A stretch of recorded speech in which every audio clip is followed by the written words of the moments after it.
tension regarding the Pokémon Present continues to amp up in anticipation of more news on Legends ZA that many expect to see coming out this year. And of course, since we know that more information on the Switch 2 is locked in for April 2nd, it makes you wonder if this game could possibly be released on the Switch 2 since we've gotten no kind of information since last year around the same time. Plus, what else could we expect to see at this Pokémon Present? And since we are just a few days away, I thought now would be a fantastic time to discuss some of these topics. What's up guys, Tactics here with another video for you. Let's not waste any more time and dive right in. Now I know that the Pokemon company likes to announce a plethora of different things in regards to Pokemon, like TCG Pocket to Pokemon cards to spin-offs and even something like Pokemon Sleep. But I'm pretty sure I can speak for a lot of people when I say that one of the major things that we're all looking forward to more than anything from this present is without a doubt Pokémon Legends ZA. As a longtime fan of the series, I have to say that I'm a little more than just intrigued by what they've been working on. What does this new installment have in store for us? How will it build upon the success of its predecessor, and what new innovations will it bring to the table?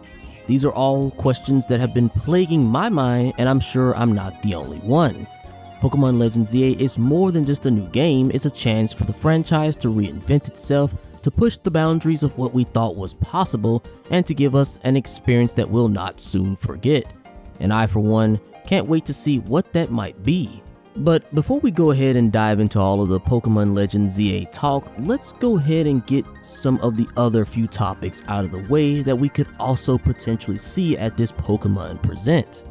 As we've been counting down the days leading up to this present on our calendars, there's been this unusual amount of build up to it from not just the fans but even from the Pokemon company themselves.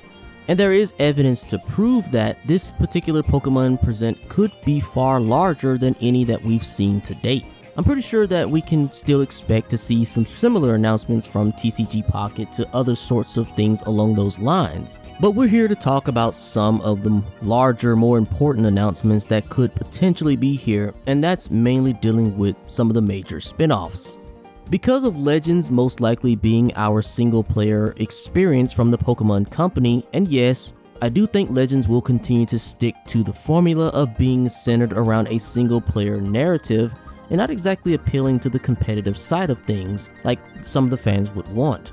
Of course, I could always be wrong about that, but I think they will make up for this by maybe giving us a new Pokken Tournament.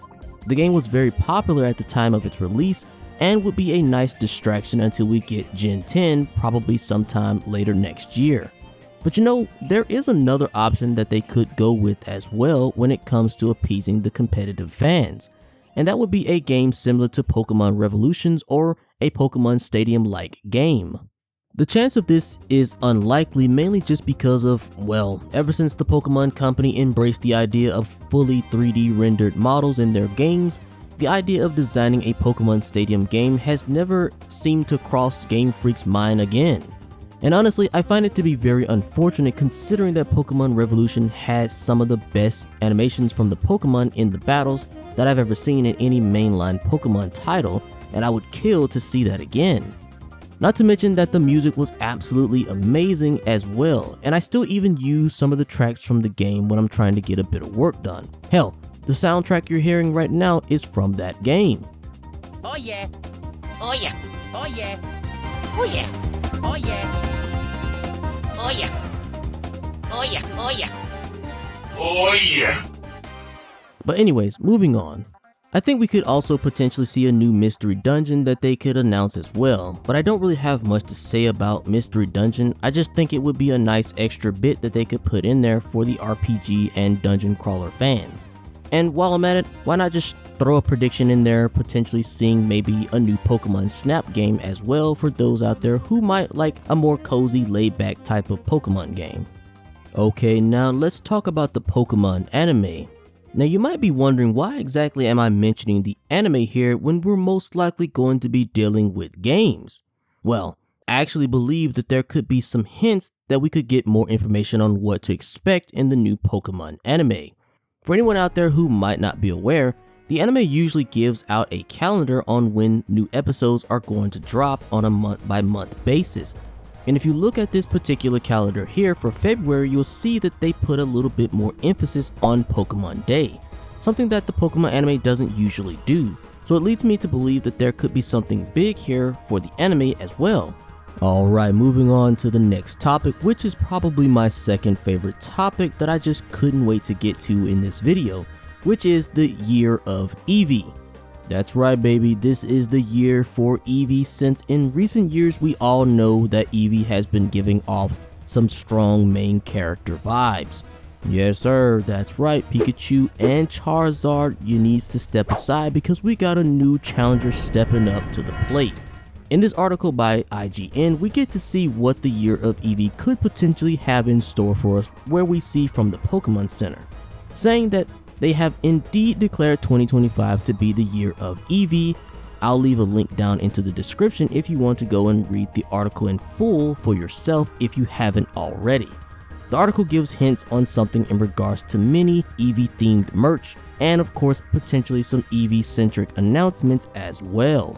There is no doubt a chance for a new evolution could get announced in Legends ZA. Maybe the next arc in the anime will involve the mystery of why Eevee can evolve into so many different types, and this arc could lead up to a new evolution in the anime that we get a sneak preview of. And this new evolution is also something that we could probably expect to see in the next Generation 10 mainline Pokemon game. Who knows? We could maybe even get 2 new evolutions to round out the count to 10 evolutions in all, since well, this is Gen 10 we're talking about. The sky's the limit. Any way you slice it, this could be a huge year for Eevee, and I really do hope that Game Freak decides to do something with one of my favorite Pokemon. Alright, last but not least, let's talk Legends ZA. The only real information that we know about this game right now is the fact that the setting will take place in a different rendition of the Kalos region. We don't know if it's going to be in the past or if it's going to be sometime in the far future. Regardless, we do know that it is indeed going to be based around X and Y. The next thing we know at the very least is the fact that Mega Evolutions is making a triumphant return.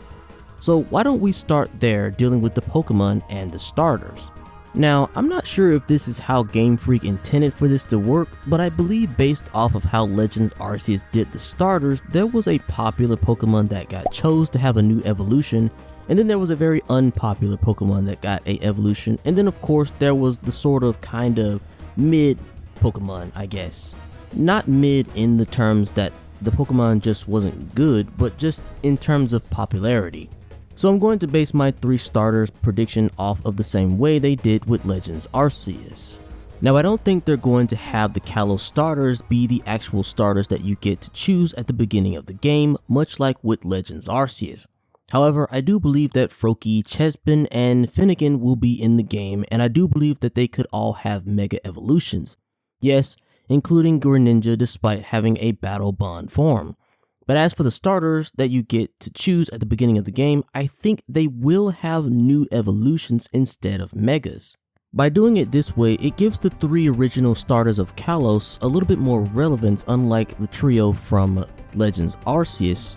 Because if you remember in Legends Arceus, they had the original 3 starters in the game out in the wild, but they really didn't do anything with them aside from just being able to catch them. But I do think this time around, they're going to do more with the original starters of the Kalos region while putting more emphasis on other starters as well.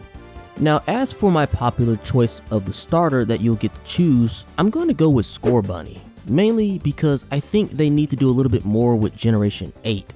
In my opinion, I think all of Generation 8 starters were kinda mid, but I think out of the 3 of them, I do believe a lot of people gravitated to Scorbunny the most on their first playthrough, and because of its initial popularity, I think Scorbunny would be a nice choice. As for the least popular Pokemon starter, I think it's going to be sort of maybe a toss-up between either Chikorita or Snivy.